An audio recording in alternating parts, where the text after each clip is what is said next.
God kicked my whole table. What's poppin', Thadies and gentle thems? I'm Xavier of the Black Creatures, and this is Thirsty Thursday, a show where Jade and I talk about art, music, movies, and anything else that's got us thirsty this week.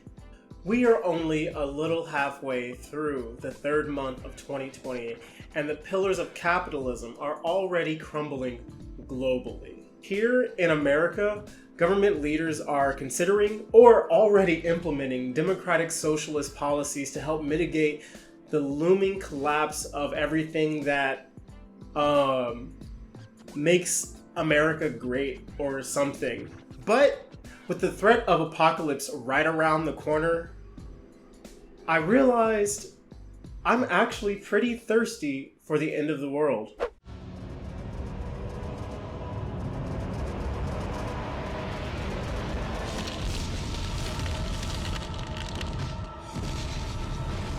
No, not like that. Nevertheless, viruses reproduce by injecting their genetic material into a host cell, thereby hijacking the cellular machinery of the cell and forcing it to make copies of the virus instead of what the cell would normally be doing. Not like that either.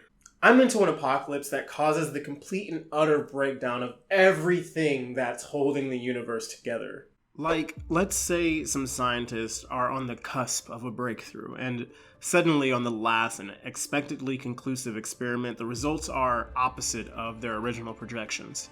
They assume it's a fluke or some unknown variable messing with the results, so they test it again. But this time, the results aren't opposite, but they're wildly different from any kind of expectation. This is some 2 + 2 = purple kind of shit. Stuff just starts getting weird and wacky. Or maybe, like, a mild zombie apocalypse. No, wait. I don't want anyone to get hurt or to die. So these are gonna be, like, real easy to avoid zombies. Like, these dudes are fucking mindless. They'll be the kind of zombies that rise from the grave, not the infection kind.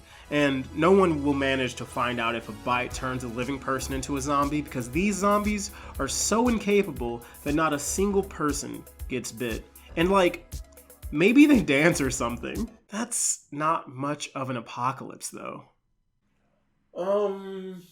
Okay, what about this? The apocalypse already happened. And we're all in a simulation, completely unaware that it happened. Yes, quite like The Matrix, but more like Isaac Asimov's The Last Question. In it, despite all of our very immediate problems, humanity presses on towards the future constantly.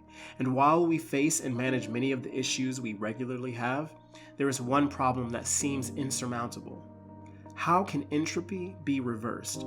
We master solar energy and evolve into a spacefaring species.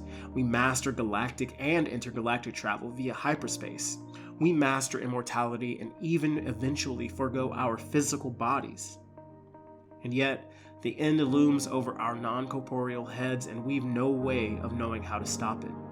It's a philosophical and mechanical question of, even if we are capable of dealing with war, famine, poverty, energy, space travel, mortality, and unity, what can we do to sustain the universe and undo entropy?